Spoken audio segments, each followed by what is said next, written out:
Assalamualaikum warahmatullahi wabarakatuh. Nama saya Muhammad Firja Zaki Wanda Batubara. NPM saya 210620369. Saya dari Fakultas Hukum Universitas Muhammadiyah.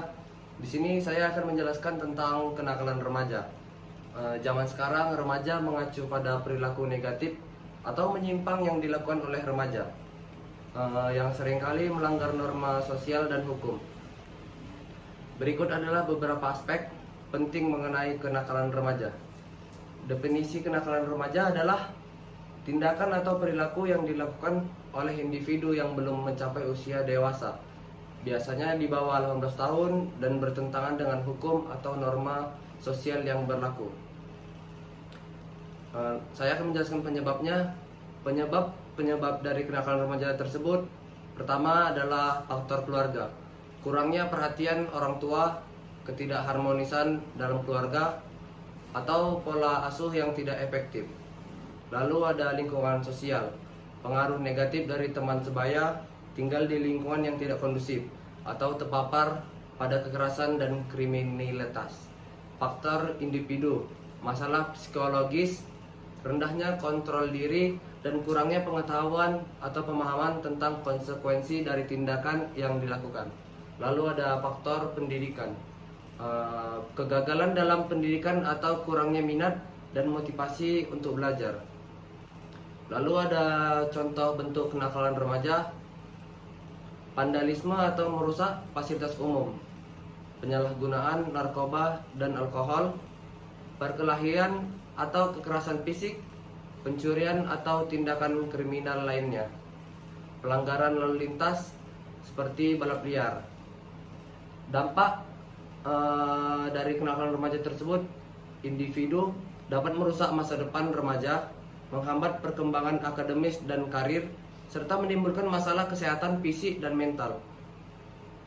Lalu ada dampak dari keluarga, menimbulkan stres, rasa malu, dan ketidakstabilan dalam keluarga.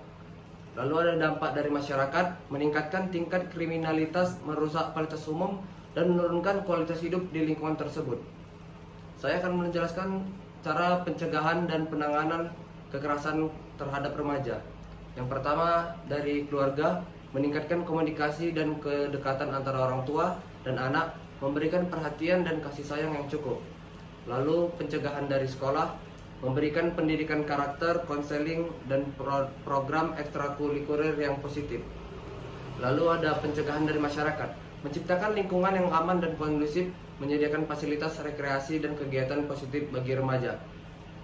Lalu ada program dari pemerintah, membuat kebijakan dan program yang mendukung perkembangan remaja secara positif, seperti program pembimbingan dan rehabilitas bagi remaja yang bermasalah. Memahami dan mengatasi kenakalan remaja memerlukan kerjasama antara keluarga, sekolah, masyarakat, dan pemerintah untuk menciptakan lingkungan yang mendukung perkembangan positif bagi remaja.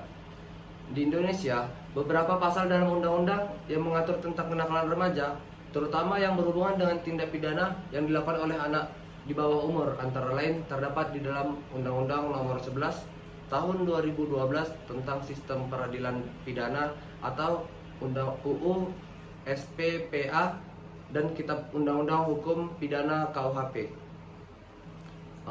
Pasal 1 ayat 2 menyatakan bahwa anak yang berhadapan dengan hukum adalah anak yang telah berumur 12 tahun, tetapi belum mencapai usia 18 tahun yang diduga melakukan tindak pidana. Lalu ada pasal 7 ayat 1, setiap penanganan anak yang berkonflik dengan hukum wajib diupayakan diversi pada tingkat penyidikan, penuntutan, dan pemeriksaan perkara anak di pengadilan negeri. Lalu ada pasal 69 sampai pasal 72 mengatur tentang sanksi pidana terhadap anak yang melakukan tindak pidana, termasuk pidana penjara, pidana pengawasan, pidana pelatihan kerja, dan pidana denda. Sekian penjelasan dari saya, lebih kurangnya saya mohon maaf. Wabillahi taufiq wal hidayah. Assalamualaikum warahmatullahi wabarakatuh.